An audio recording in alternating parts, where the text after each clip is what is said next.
Tėvynės labui įnešu savąją dalį – turtą, darbą, gyvenimą. Šiuos žodžius 1794 balandžio 29-ąją kaip gyvenimo kredo užrašė Mykolas Kleopas Oginskis. Šie žodžiai ir platus kunigaikščių Oginskių kultūros paveldas ragina Rietavo bendruomenę naujiems iššūkiams, formuojant vietos identiteto esmę. Pakilti naujiems svarbiems darbams, ieškant naujų būdų ir formų. Toks buvo 2012 m. rugsėjį Rietavo Oginskių muziejuje vykusios tarptautinės konferencijos Vietos dvasia Oginskių kultūros kelias uždavinys. Konferencijos tema vienijo Rietavo Oginskių kultūros istorijos muziejų ir Rietavo verslo informacijos centrą vykdantį Pietų Baltijos programos projektą Verslo ir kultūros partnerystė.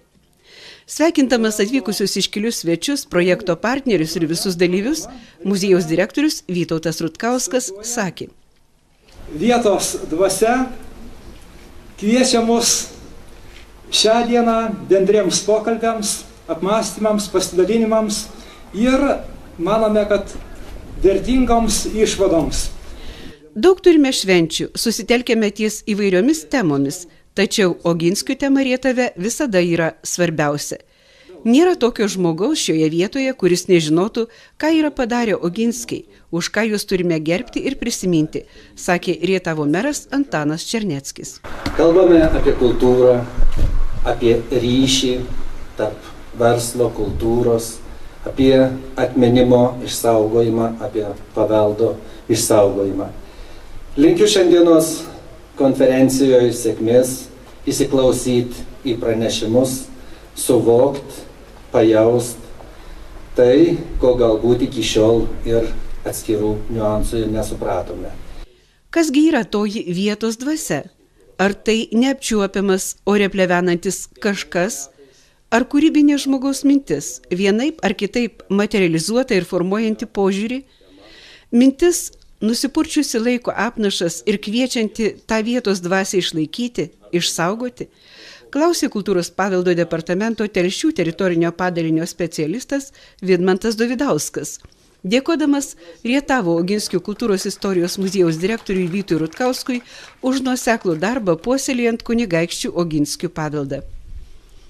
Dėkota ir pagerbti tie, kas prisideda prie šios temos, prie Rietavo ir Oginskių sąveikos. Šios sąveikos išraišką atspindėjo muziejuje eksponuojama moksleivių darbų paroda. O stendai muziejaus kieme liudijo, kaip kultūros paveldą suvokia įvairių Europos šalių atstovai.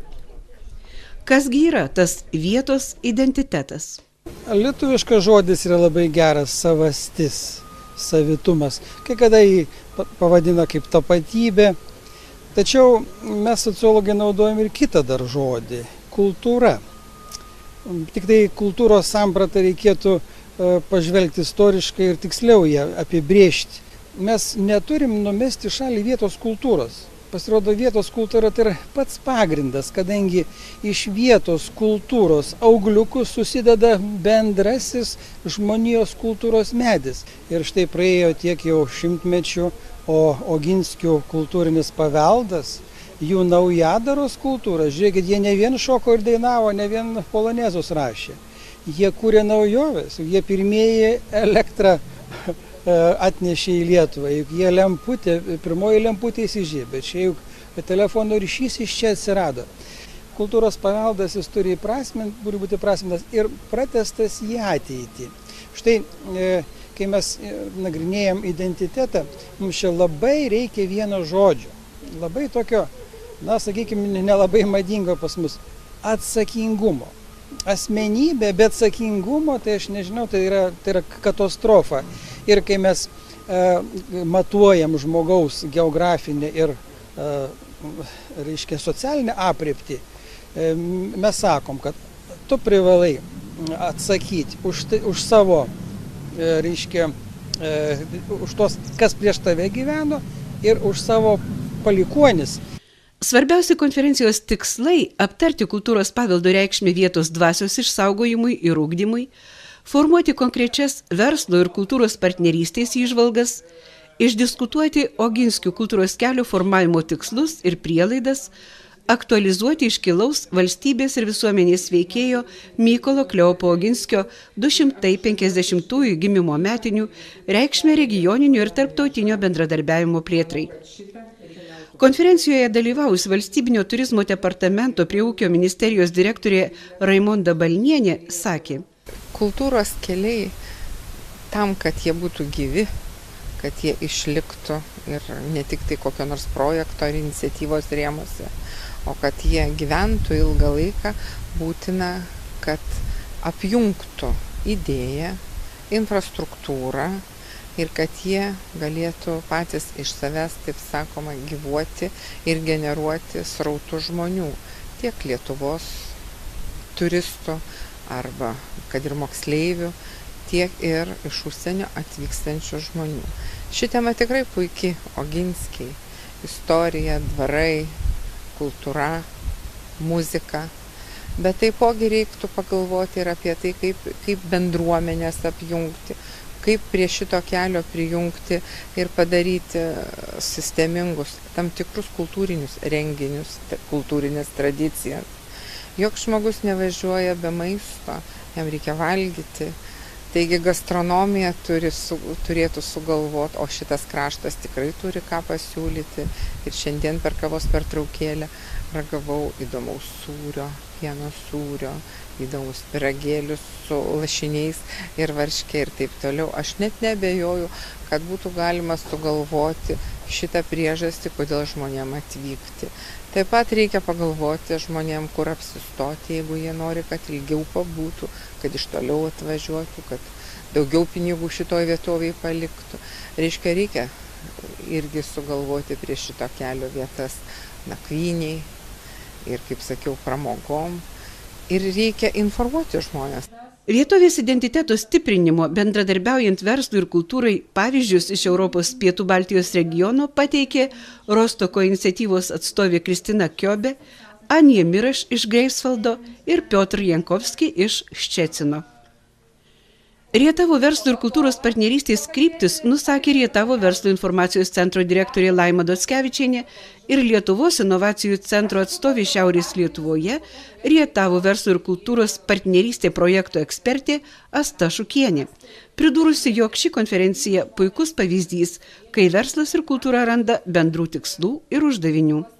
Prioritetinės kryptys – tai vietos verslo konkurencingumo vidaus ir užsienio rinkose didinimas, pritaikant inovatyvius kultūros integracijos metodus, Rietavo savivaldybės žinomumo, informacijos pasiekiamumo ir sklaidos plėtra, savivaldybės savasties stiprinimas, puoselėjant kultūrą ir istorinį paveldą, bei plačiau įtraukiant į vietos sociokultūrinę aplinką.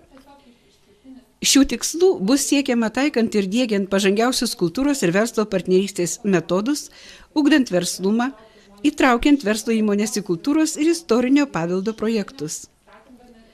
Savivaldybės žinomumas augs formuojant savitą vietos stilių, plečiant istorijos ir kultūros paveldo sklaidą, inovatyves viešinimo technologijas, savanorišką veiklą, partnerystę su užsienio bendraminčiais.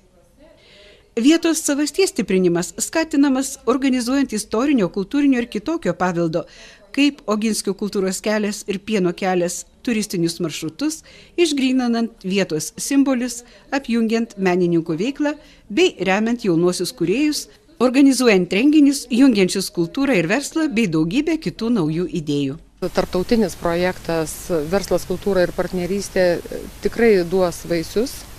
Šiandieninė konferencija taip pat tą parodė, kad visos mintis jau sukasi ir realizuojasi apie Oginskio kelią ir labai džiugu, kad ir šalia ateina kitas kelias, pieno kelias. Tai aš manau, kad verslas ir kultūra ras bendrą ateitį kartu. Nes iš ties mes tuose mažuose regionuose mes turim būti inovatyvūs, mes turim ieškoti mechanizmų, būdų, kaip būti patraukliems ir įdomiems.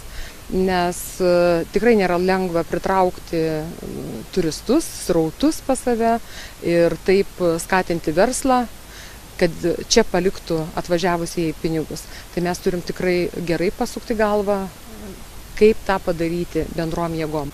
O su pieno keliu, va dabar su antru keliu, tai ypatingai orientuojamės į žemdirbius, į ūkininkus, į stambesnius ūkius ir ypatingai pieno ūkius. Be jokios abejonės pieno kelias vėlgi jis galima būtų pažiūrėti plačiau, ne vien sūris ir kiti pieno produktai, bet tačiau gali būti paslaugos susiję su pienu.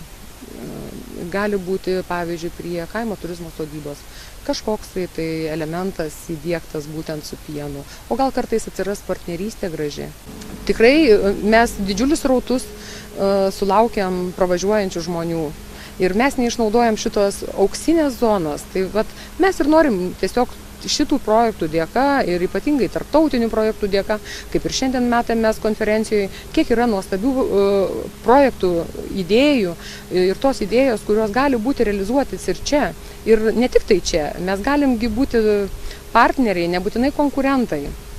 Labai džiaugiuosi labai aktyviom nevyriausybinėm organizacijom, švietimo įstaigos, kultūros įstaigos, net bažnyčia įsijungė prie mūsų. Tai aš taip galvoju, kad Rietave neliks neįtrauktų. Tarptautinės konferencijos dalyviai priėmė rezoliuciją, kuria pritarė Rietavos savivaldybės bendruomenės siekiams plėtoti Oginskių kultūrą kaip esminę vietos savastį. Ugdyti vietos bendruomenių, savivaldos organų, viešojo ir privataus sektorių, verslo ir kultūros darbuotojų kultūrinę savivoką, verslo ir kultūros bendradarbiavimo naujo turinio ir formų paieškas, įprasminti Oginskių techninės inovacijos kultūrą. Šita konferencija atskleidė tokių minčių įvairių, nes verslas, paveldas ir turizmas, taip sunku sumesti iš karto į vieną vietą ir kažkokią sintezę padaryti.